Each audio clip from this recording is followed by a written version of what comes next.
오늘 기획재정부의 대통령 인수위 업무 보고가 있었습니다. 앞서 전해드린 부동산 보유세 관련해 말들이 많은 가운데 완화하는 방안 관련한 얘기가 나왔다고 합니다. 우형준 기자와 자세히 알아봅니다. 앞서도 얘기했지만 보유세 관련해서도 관심이 높죠. 또 완화 방안 관련한 얘기도 나왔다고 하는데 어떤 내용들이 있었습니까? 네, 부동산 보유세와 관련해서는 1주택자를 중심으로 한 세부다 완화 방안이 논의된 것으로 알려졌습니다. 네. 이번 업무 보고에서는 윤 당선자의 공약에 포함된 1주택자 종부세율 인하나 공정시장가액 비율 95% 동결 등 본격적인 세제 개편 방안이 다뤄진 것으로 전해졌는데요. 부동산 관련한 인사 소식도 있었습니다. 네. 인수위는 신교원 건국대 부동산학과 교수가 인수위 부동산 태스크포스 팀장으로 확정했다고 밝혔습니다.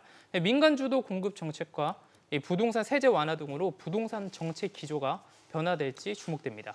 또 추경 재원에 대한 논의도 이루어졌습니까? 네, 그렇습니다. 가장 시급한 현안인 추경 논의가 중점적으로 다뤄졌습니다. 네. 2차 추경은 지출 구조 조정을 우선 검토하고 국채 발행은 후순위로 둔다는 게 인수위의 입장입니다. 소상공인 손실 보상을 위한 50조 원에 달하는 재원 방안 마련이 오갔을 것으로 보입니다.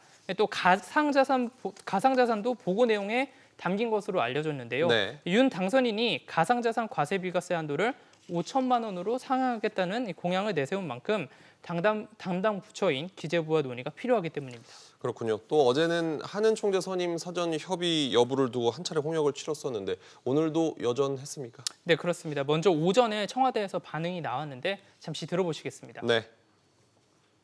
답답해서 한 말씀 더 드립니다. 나는 곧 물러날 대통령이고 윤 당선인은 새 대통령이 되실 분입니다. 두 사람이 만나 인사하고 덕담 나누고 혹시 참고될 만한 말을 주고받는데 무슨 협상이 필요합니까? 이어 문 대통령은 회동과 관련해서는 당선인이 직접 판단해달라 이렇게 말했는데요. 네. 윤 당선인 측은 입장문을 통해 당선인의 판단에 마치 문제가 있고 참모들이 당선인의 판단을 흐리는 것처럼 언급하신 것은 대단히 유감스럽다 이렇게 밝혔습니다. 인사권에 대해서도 당선인의 뜻이 존중되는 것이 상식이라며 차기 대통령이 결정되면 인사를 하지 않겠다고 각을 세웠습니다. 감정 싸움으로 번지는 것 같은 느낌도 듭니다. 오 기자 잘 들었습니다.